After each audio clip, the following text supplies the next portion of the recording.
So I got a few requests to do a post on ghost jobs, what ghost jobs are, what the labor market looks like for tech and AI in 2025. I thought I would do it all in one video.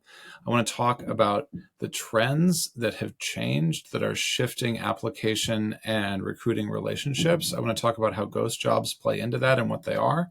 And then I want to talk about what they aren't and how you can tell if something is a ghost job or not. So first off, major trends. The number one trend that I think is relevant for AI right now in jobs is that AI is disproportionately in favor of talent versus recruiting versus hiring side of the picture. And the reason why is very simple. It is easier and has far less liability issues to write an AI tool that enables you to be more effective at applying for jobs. It's all upside. It's all positive. You can position it as a leveler for people who might not be able to compete otherwise. And there's no liability concerns. There's no legal concerns at all. On the other hand, on the sell side or on the hiring side, you need to be so careful about AI because you want to avoid bias in the hiring process. There are legal implications for companies if there's even a hint of bias. How can you prove that the AI system you're using is not biased? And so companies that are in the space that are reinventing how AI is and recruiting work together, they're moving slowly, they're moving carefully. The tools they're using are very pinpoint. And they're doing that because of the legal risk involved. And that is a dynamic that is shaping how AI shows up day to day in the talent market. So, for example, there is no tool that allows you to, out of box, use AI to exclusively review all of these resumes and then come back with an assessment. Now, very large companies may choose to take that liability internally by writing their own tool that they don't talk about.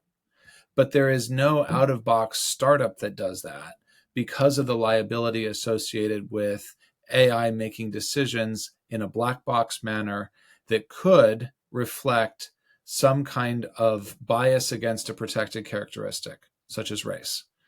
And so in that situation, you have to be aware that your resume, by and large, is probably still going to have to be looked at by a human or not looked at all.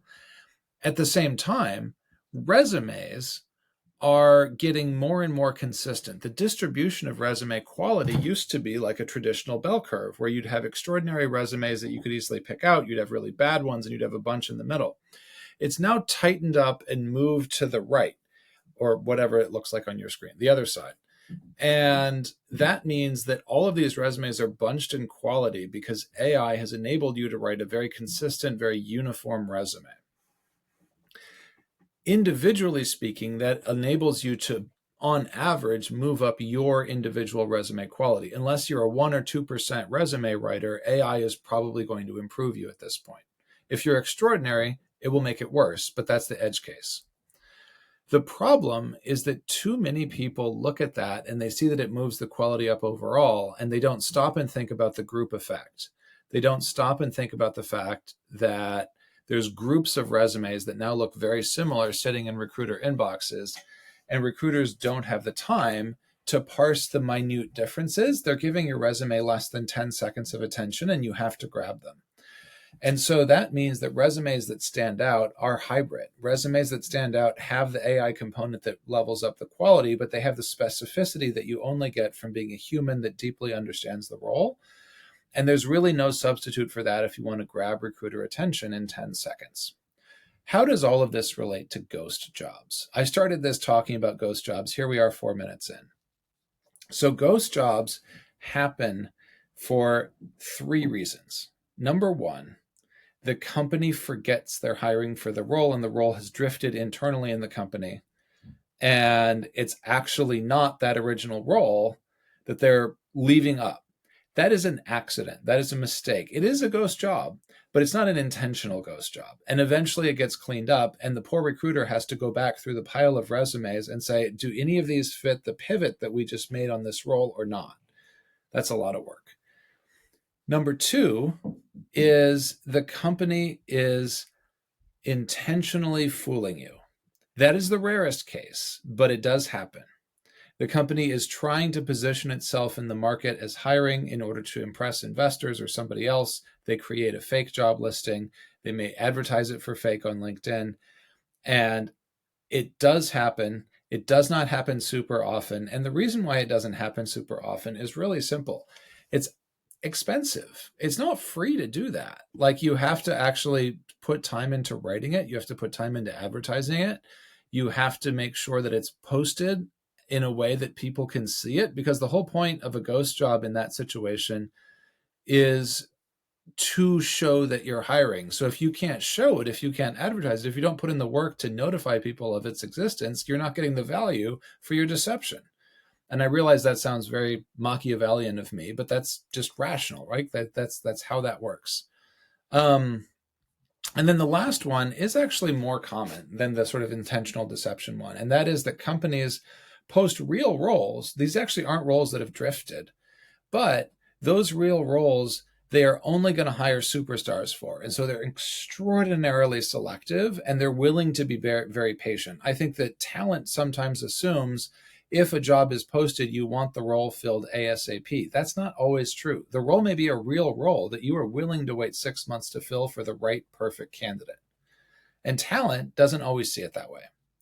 So those are all reasons why a job can be perceived as a ghost job. Now I want to get into, how can you tell if a ghost job is a ghost job? Because there are signs. If you are looking at the rare situation where the ghost job is intentionally created, you can tell because it tends to not have the diversity of posting that you get with real jobs. So a diversity of posting means different levels, different job families. If you look at the job page overall, there's a nice mix there. If you compare it to the public statements of the company, it aligns. So you can see they're investing in an area, they're hiring in the area, that lines up. Hiring managers will talk about real jobs in a way they won't about ghost jobs. The writing quality itself on the job is better. It's not a vanilla job posting. It has some specifics to it. So there's a lot of quiet signals when you're looking at actual deception that you can read for. When you're looking at other things like the company taking its time or job drift, one of the signals is just the age of the job. If the job has been there a long time and is still up, it's sort of by itself a yellow flag that the company's priorities may have changed, or the company may just be extremely choosy. You can usually tell which it is by looking at recruiter postings, because recruiters will say pretty bluntly, we're still hiring for this role. This is the specific flavor of candidate we want. If you know someone, say something. Like they'll use LinkedIn for that. So how does this all tie together? AI, ghost jobs, what is the relationship? Well, fundamentally, recruiters have limited time. AI is eating their time with huge application volume surges and that tight distribution of application quality.